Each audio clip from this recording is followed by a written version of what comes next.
बच्चों में वीक की सीएम एंड वीक की कोचिंग में आपका स्वागत करता हूं।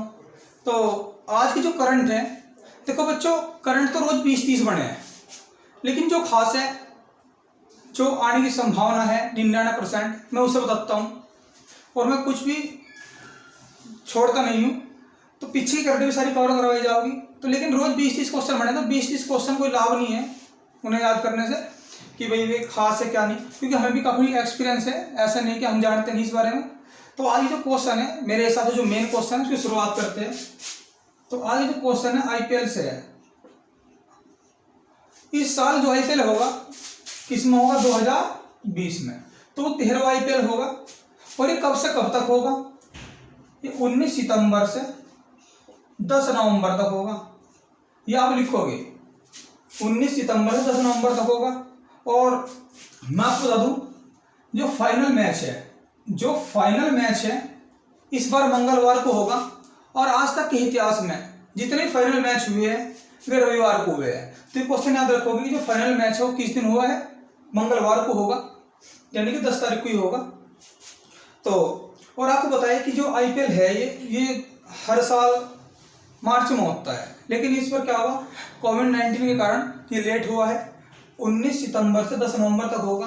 फाइनल मैच मंगलवार को होगा। और जो ये इस बार आईपीएल हो रहा है वो संयुक्त अरब अमीरात में हो रहा है। लिख लोगे आप, ये जो मैच हो रहा है कहाँ हो रहा है? संयुक्त अरब अमीरात में हो रहा है, यानी जिसे बोलता है यूएई। उसके 3 स्थान पे होगा, दुबई, अबू धाबी और शारजाह। क्लियर ना? इतनी बात समझ में आ गई होगी आपके।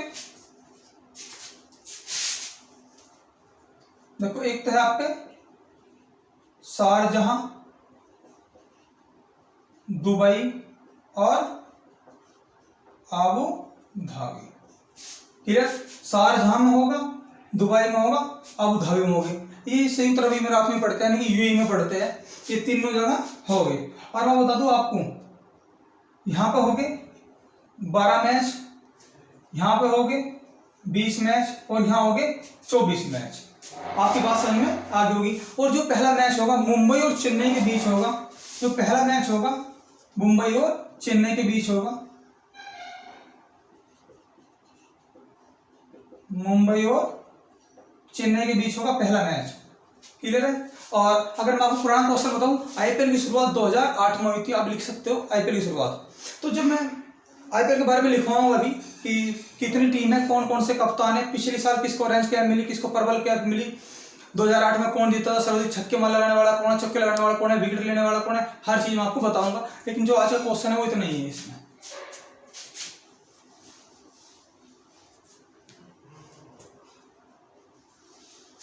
तो शुरुआत करते हैं क्वेश्चन की। अभी थोड़े से पुराने क्वेश्चन रिपीट कर रहा हूँ जो पीछे के हमारे छूटे हुए हैं, ठीक है ना।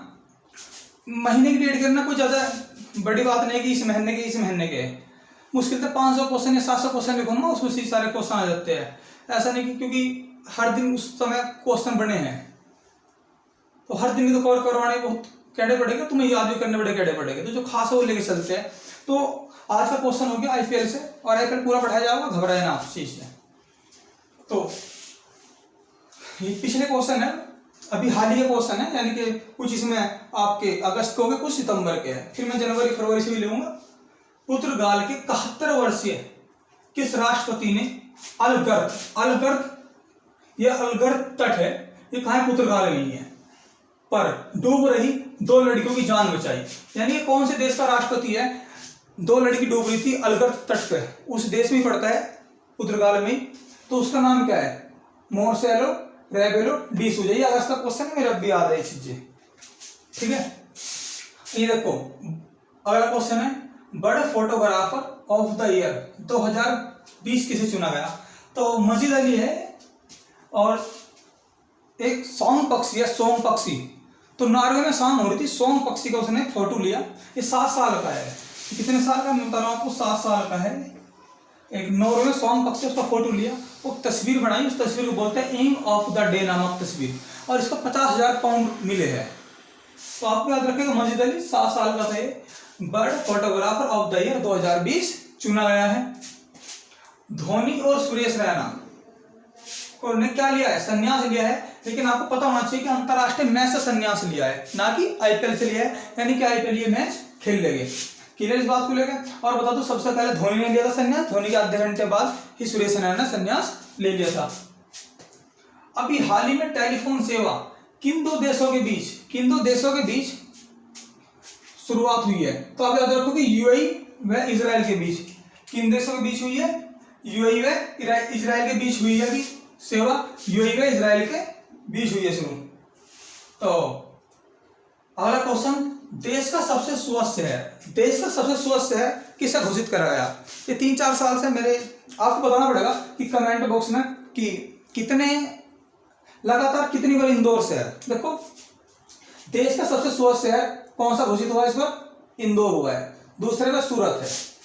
और सबसे गंदा शहर है पूर्वी दिल्ली, फिर चेन्नई, यानी सबसे गंदा तो है पूर्वी दिल्ली और सबसे स्वस्थ शहर है इंदौर। आपको कमेंट बॉक्स में कहना करना है कि बताओ, चलो मैं ऑप्शन दे दूंगा आपको कि इंदौर जो स्वस्थ शहर है कितने साल से बनता हुआ रहा है? ऑप्शन 3 साल, 4 साल, 2 साल, 5 साल, यानी कि हर बार इंदौर बनता हुआ रहा है स्वस्थ शहर। तो कितने साल से बनता हुआ रहा है आपको कमेंट बॉक्स में कमेंट करके बताना है। और मैं आपको बता दूं कि इंदौर जो पड़ता है ये मध्य प्रदेश में पड़ता है। कहाँ पड़ता है? मध्य प्रदेश में। और मैं आपको मध्य प्रदेश अगर क्वेश्चन बताऊँ आप लिख लिया करो, इतना खास क्वेश्चन है ये भी।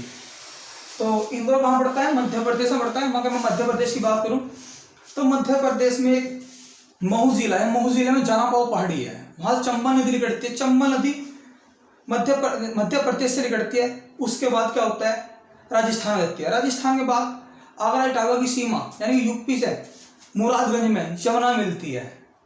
और मैं आपको बता दूं कि गांधी सागर जो बांध है और गांधी सागर जो झील है वो मध्य प्रदेश में चंबल नदी पे ही है। और चंबल नदी पे ही राजस्थान में गांधी सागर, ज्वार सागर 2 बांध है और उन्हीं का नाम झील भी है। मतलब 2 बांध है और वहीं पे 2 झील भी है उन्हीं नाम पे। तो अब मैंने 3 क्वेश्चन बताया कि चंबल नदी कहाँ से निकलती है? मध्य प्रदेश से निकलती है, यानी कि महू जिले के जनापाव पहाड़ी से। और यमुना मिलती है, यमुना की सहायक नदी है, यमुना मिलती है मुरादगंज में, यूपी में आपके। क्लियर है। और मैं बताऊँ कि चंबल नदी बिहड़वा यानी कि अवनाली का अपर्दन का कार्य करती है, जो मालवा पठार मध्य प्रदेश में, यानी कि जगह जगह नाली बनाई हुई है, जगह जगह नाली बनाई है। जैसे आपने सुना होगा कि चंबल के डाकू, तो छोटी छोटी नाली होती है वहां, तो वो सिर्फ सबका सब जो निर्माण करा है वो आपकी चंबल नदी ने करा। अगर क्वेश्चन आ जाए कि भारत में जो बिहड़वा निर्माण करने वाली नदी है या अवनाली का अपर्दन का कार्य करती है, कौन सी नदी है? वो चंबल नदी है। और कहाँ करती है? वो एमपी में करती है, मालवा के पठार में। और वहां से चंबल नदी निकलती है तो राजस्थान में रहती है। मैंने बताया आपको राजस्थान में जवाहर सागर, राणा सागर 2 बांध, 2 ही झील है। और गांधी सागर चंबल नदी पे कहाँ पे? मध्य प्रदेश में है। मैंने आपको बताया इस बात को लेकर। और बताऊं तो चंबल नदी की सहायक नदी क्षिप्रा नदी है, जिसपे उज्जैन शहर स्थित है। तो ध्यान रखो कि क्षिप्रा नदी किसकी है? चंबल नदी की सहायक नदी है। आपकी बात समझ में, चंबल नदी किसकी सहायक नदी है? वो चंबल नदी खुद किसकी सहायक है? वो आपके यमुना की सहायक नदी है, यमुना की। क्लियर। तो इतनी बात होगी। चलो जी, और बताऊं मैं, अगर मैं मध्य प्रदेश से क्वेश्चन लिखना चाहो आप और लिख सकते हो। मध्य प्रदेश से कहाना राष्ट्रीय उद्यान है और एक है शिवपुरी है दुर्लभ गिलहरी के लिए, दुर्लभ गिलहरी के लिए है। और बताऊं बांधवगढ़, ये 3 खास है, कान्हा, बांधवगढ़, शिवपुरी। ये राष्ट्रीय उद्यान बड़े प्रसिद्ध है दुर्लभ गिलहरी के लिए। वैसे बहुत सारे हैं, पंचमढ़ी भी हो गया, पेंच भी हो गया, तो ज्यादा याद करने से कोई लाभ नहीं है। तो ये कान्हा बहुत क्वेश्चन खास है, कान्हा, शिवपुरी, बांधवगढ़, ये आपके अभयारण्य है, मध्य प्रदेश के है। तो आपके पास समझ में आगे होगी। क्लियर इस बात को लेकर। और मध्य प्रदेश को ही टाइगर स्टेट के नाम से जानते हैं, सोया स्टेट के नाम से जानते हैं। सर्वाधिक वन मध्य प्रदेश में है। और आपको बताऊंगा कि सर्वाधिक जनजाति भी मध्य प्रदेश में है, मैंने आपको बताया है। आप लिख सकते हैं, क्वेश्चन खास है, कहीं ना कहीं क्वेश्चन पूछे जाते हैं। ठीक है। तो इजराइल का पीएम 5वीं बार कौन बना? इजराइल का पीएम 5वीं बार कौन बना? तो बेंजामिन नेतान्याहू बना है। और आपको बता दूं कि लोग लंबे समय से इसका विरोध कर रहे हैं कि ये मतलब करप्ट है, ये गड़बड़ करता है ना, करप्ट आदमी है, तो इसे हटाओ। लंबे समय से विरोध चल रहा है, लेकिन ये 5वीं बार भी क्या हुआ? इजराइल का पीएम बन गया। अभी क्वेश्चन है भोर भयो बिन शोर, मन मोर भयो विभोर। किसकी कविता है? ये नरेंद्र मोदी के। नरेंद्र मोदी पीछे भी अखबार में छाया हुआ था कि मोर को दाना खिला रहा था वो, ठीक है ना। तो याद रखोगे आप, उस समय गाना गा रहा था कि भोर भयो बिन सौर मन मोर भयो विभोर, तो नरेंद्र मोदी की है। अब देखो अगला क्वेश्चन है, केंद्र की 100 यूनिवर्सिटी में प्रथम स्थान पर कौन सी रही? तो आपकी उत्तराखंड की रही है। ये कौन सी रही है? उत्तराखंड की रही है ग्राफिक एरा डीम्ड यूनिवर्सिटी, क्या कह सकते हो, विश्व ग्राफिक एरा डीम्ड यूनिवर्सिटी है, उत्तराखंड की है। यूके मतलब उत्तराखंड लिखा हुआ है, उत्तराखंड। और बताऊं उसका पहले इसका नाम उत्तरांचल था, 2006 में इसका नाम बदलकर उत्तराखंड करा गया है। चलिए इस बात को, और उत्तराखंड से मैं आपको बात बता दूं तो उत्तराखंड से लोग, अगर मैं आपको क्वेश्चन की बात करूं उत्तराखंड से ना, उत्तराखंड से, तो आप याद रख सकते हो कि जो जिम कॉर्बेट नेशनल पार्क है, जिम कॉर्बेट नेशनल पार्क, ये आपके नैनीताल में, उत्तराखंड में। और इसका जो नाम था पुराना हैरी नेशनल पार्क था, और 1936 में इसका निर्माण हुआ। जितने क्वेश्चन बता रहा हूँ खास है। और रामगंगा नदी पे है। और नंदा देवी भी कह सकते हो कि नंदा देवी भी राष्ट्रीय उद्यान वही है। क्लियर इस बात को लेकर? सॉरी, तो नंदा देवी आप याद रखोगे कि नंदा देवी कहाँ है आपके। क्लियर? तो नंदा देवी कहाँ है? तो नंदा देवी का जिम कॉर्बेट नेशनल पार्क हो गया। और बता दूं आपको, एक राजा जी भी है यहाँ कौन सा है? राजा जी भी है। किसके लिए प्रसिद्ध है? ये हाथी के लिए प्रसिद्ध है। याद रखोगे कि राजा जी हो गया, नंदा देवी हो गया, जिम कॉर्बेट नेशनल पार्क हो गया।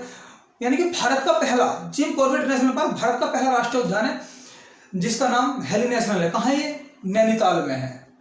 क्लियर है? रामगंगा नदी में 1936 में इसका निर्माण हुआ था। और आपको बता दूं कि उत्तराखंड में फूलों की घाटी है, चमोली जिले में। उत्तराखंड में मैं क्वेश्चन बताता जा रहा हूँ। देखो मैं इतना पढ़ा नहीं पा रहा जी कि आप उनको पूरे दिन मैं यहाँ पढ़ाने में लगा रहता हूँ, लेकिन मैं फिर भी आपको पढ़ा दूंगा, बेफिक्र रहो, पढ़ाऊंगा जरूर। तो उत्तराखंड के चमोली जिले में फूलों की घाटी है। क्वेश्चन आप याद रखो, कई बार क्वेश्चन आया हुआ है।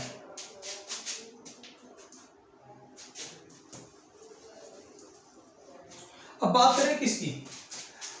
संयुक्त राष्ट्र संघ यानी कि यूएनओ, यूनाइटेड नेशनल ऑर्गेनाइजेशन है ना, में भारत में संयुक्त राष्ट्र संघ यूएनओ में भारत ने अपना स्थायी प्रतिनिधित्व किसे बनाया? ये टीएस मूर्ति को बनाया है। पहला कौन था? तो पहला था सैयद अकबरुद्दीन था, उसकी जगह कौन है? टीएस मूर्ति आया। क्वेश्चन खास ध्यान रखोगे आप। और मैं बता दूं कि इसमें संयुक्त राष्ट्र यूएनओ, अगर मैं यूएनओ की बात करूं, 24 अगस्त 1945 की स्थापना हुई थी। बता दो यूएनओ की स्थापना शायद 24 अक्टूबर, शायद 24 अगस्त, ये ध्यान नहीं आ रहा, मेरे डेट याद नहीं आ रही, आप बता दियो कब था। पर 1945 में राज्य भी याद है, लेकिन ये खास अगली डेट है 1945 में इसकी स्थापना हुई थी। आप कमेंट बॉक्स में कमेंट करके बता सकते हो, मेरे दिमाग से निकला हुआ है, मैं काफी टाइम हो गई यूएनओ पढ़ो, मतलब बहुत लंबे समय में। तो शायद 24 अक्टूबर, 24 अगस्त नहीं 24 अक्टूबर है, ये मेरे याद है। 24 अक्टूबर 1945 है, 24 अक्टूबर 1945 मेरे याद आ गई। 24 अक्टूबर 1945 में इसकी क्या हुई थी? यूएनओ की स्थापना हुई थी। और मतलब वर्तमान में इसमें 193 देश है। वर्तमान में कितने देश है? 193 देश है। तो 193 जो देश है दक्षिण सूडान है। 193 देश कौन सा? दक्षिण सूडान है। और मैं आपको अगर बताऊं इसके बारे में कि जो उसका पहला अध्यक्ष था, पहला अध्यक्ष त्रिगवेली था। कहाँ का था ये? नॉर्वे का था। ये खास क्वेश्चन है सारे। और वर्तमान में जो इसका अध्यक्ष है वर्तमान में एंटोनियो गुटरेस है, पुर्तगाल का है। कहाँ का है? पुर्तगाल का है। और इसका मुख्यालय बड़ा खास है, न्यूयॉर्क में। याद रखोगे आप, न्यूयॉर्क यानी यूएसए में। तो ये सारे क्वेश्चन मैंने आपको बताए, तो याद रखिए कहीं ना कहीं क्वेश्चन खास है, कहीं ना कहीं कोई पेपर में आपको टकराते मिलेगा कहीं ना कहीं। इसका मुख्यालय पूछा जाता है, पहला अध्यक्ष पूछा जाता है, वर्तमान अध्यक्ष पूछा जाता है। वर्तमान में 193 देश है, तो 193 देश कौन सा है, सारे पूछे जाते हैं। तो कहीं ना कहीं आपको पेपर में टकराव होगी जरूर इन क्वेश्चन पे। तो आपकी बात समझ में आ गई होगी। अब बात करें, असम सरकार ने खेल रत्न पुरस्कार देने के लिए जो नाम घोषित करा है, पिछले थोड़े से दिन की बात है, ज्यादा दिन की नहीं।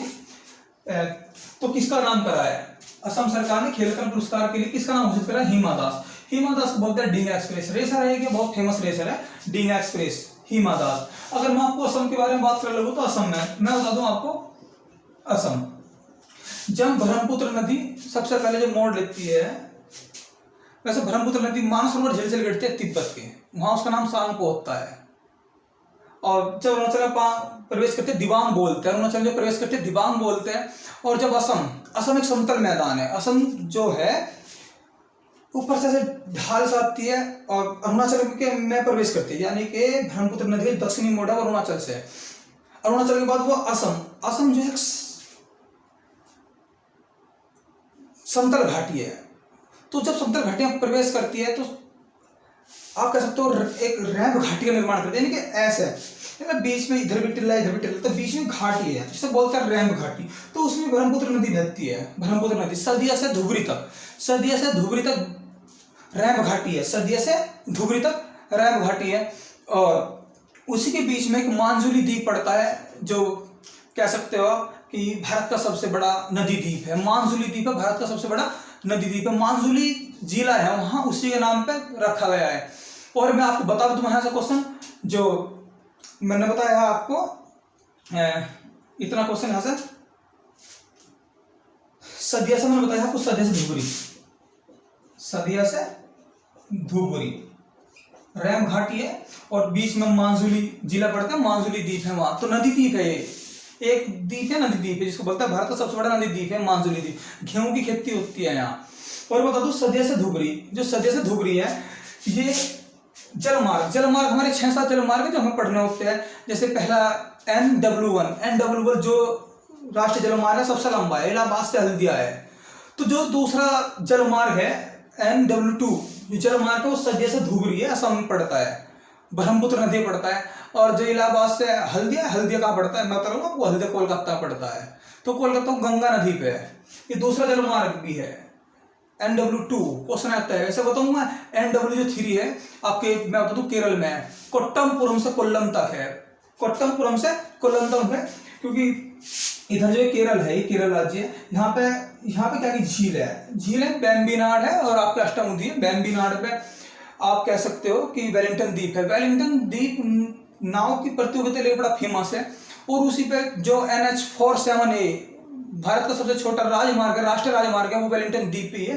तो इनको जोड़ने के लिए नदी एक नहर बनाई गई, जिसको बोलते हैं पश्चिमी तटीय नहर है। तो ऊपर में कोट्टमपुरम है, नीचे कोल्लम है। कोट्टमपुरम है, नीचे कोल्लम है। तो कोट्टमपुरम से कोल्लम तक NW3 राष्ट्रीय जलमार्ग है, तीसरा। आपके पास सुनना है, अगर मैं चौथा बता सकता हूँ, मैं आपको काकीनाडा से लेकर मक्कानम तक है, पांडुचेरी के, ठीक है, बता दूंगा कौन कौन सी नदी पे है, कौन कौन सी नहर मिल रही है आपको। तो याद रखें 3 जलमार्ग है जो आते हैं मेल मिलाने के लिए कभी भी, ठीक है ना।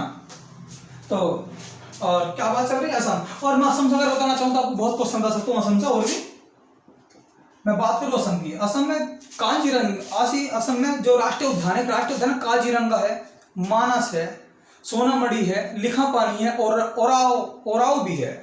यानी काजीरंगा है, मानस है, ठीक है, लिखापानी है, सोनामढ़ी है, ओराव है। ये 5 राष्ट्रीय उद्यान बड़े फेमस है। काजीरंगा एक सींग वाले गैंडे के लिए प्रसिद्ध है, यानी कि बहुत खास क्वेश्चन है काजीरंगा की किस लिए प्रसिद्ध है। सींग वाला गैंडा जो हाथी है, याद रखो, सॉरी जो मानस है हाथी के लिए प्रसिद्ध है, आप याद रख सकते हो रखने के लिए।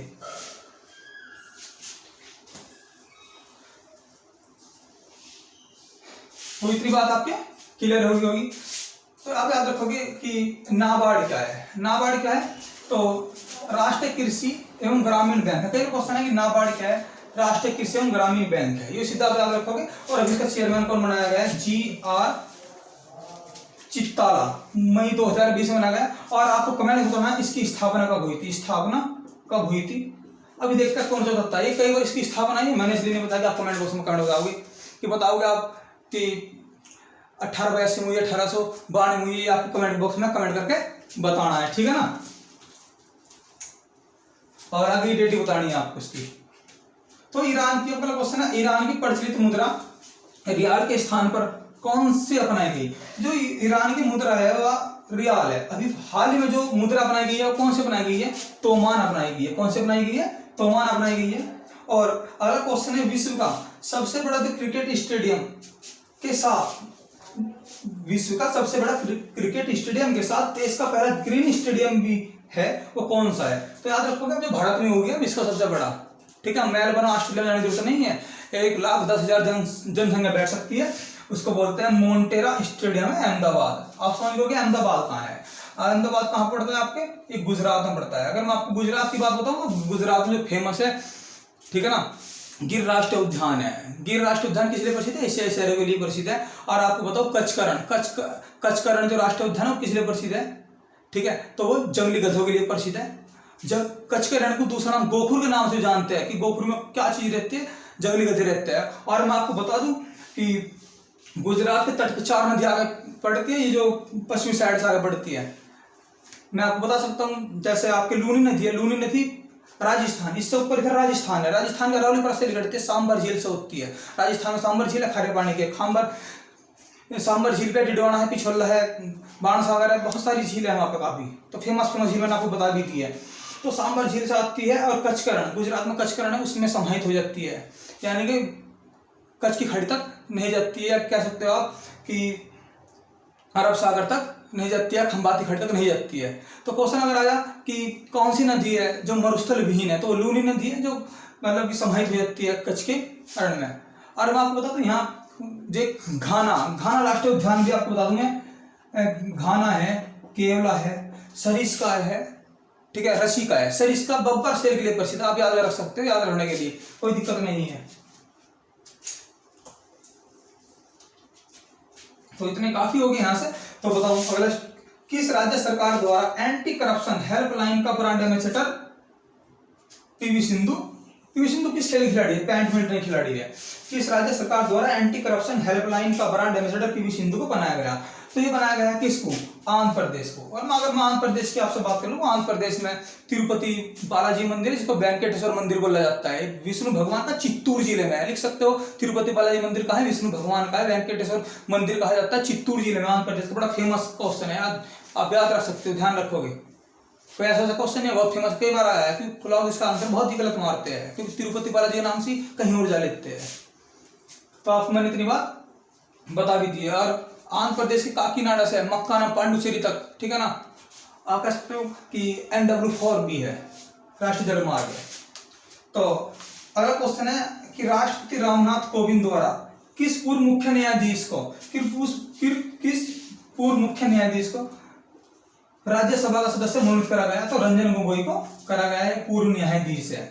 और बता दूं मैं आपको, यहाँ से पीवी सिंधु बैडमिंटन खिलाड़ी है, साइना नेहवाल भी बैडमिंटन खिलाड़ी है, और साइना मिर्जा टेनिस की खिलाड़ी है, मारिया शारापोवा, ठीक है नहीं। और ये कह सकते हो वीनस वैन है, जो अमेरिका की यूनिवर्सिटी की भी है। छोड़ो, तुम याद रखो कि पीवी सिंधु बैडमिंटन की है, और जो हमारी साइना नेहवाल है वही बैडमिंटन की, और साइना मिर्जा टेनिस की, आप फिलहाल में याद रख सकते हो, ठीक है ना। तो बात करें केंद्र सरकार द्वारा दिव्यांग कारीगरों के उत्पादन को बढ़ावा देने हेतु कौन सा उत्सव प्रारंभ करा गया। तो दिव्यांग लोग हैं, यानी कि जो अपंग लोग हैं, उनके जो कारीगरों के जो उत्पादन है, जो बनाते हैं, उत्पादन को बढ़ावा देने के लिए कौन सा उत्सव प्रारंभ करा गया, तो एकम उत्सव प्रारंभ करा गया है केंद्र सरकार द्वारा, आप याद रख सकते हो। किस राज्य के द्वारा बाल मजदूरी के खिलाफ ऑपरेशन मुस्कान कोविड-19 चलाया गया है, तो कौन सा चलाया गया है, आंध्र प्रदेश चलाया गया है। और भारत की किस कंपनी ने 2035 तक खुद को शून्य कार्बन उत्सर्जन बनाने का लक्ष्य रखा है, तो रिलायंस इंडस्ट्रीज है। तो बच्चों आज के लिए इसमें इतना ही काफी है, मिलेंगे नेक्स्ट वीडियो में। तो जो मैंने कमेंट बॉक्स में कमेंट क्वेश्चन होता है आप जरूर बताइए, खास क्वेश्चन है।